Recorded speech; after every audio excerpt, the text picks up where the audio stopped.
อันนี้ก็จะเป็นวิวอยู่เมืองวังเวียงเนาะ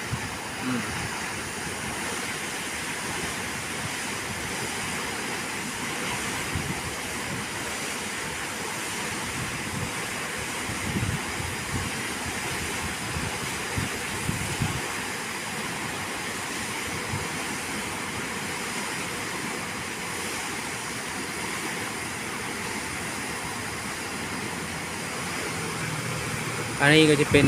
สาวประมงเนาะที่กำลังหาปลาอยู่แคมเขื่อนน้ำเนาะอันนี้ก็จะเป็นห้วยลงไปแล้วก็จะมีประชาชน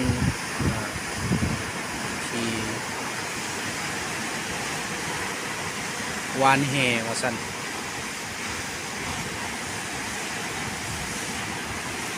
บรรยากาศก็โอ้ลมพัดแห้งเนาะเย็น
บรรยากาศม่วนและก็งามเนาะ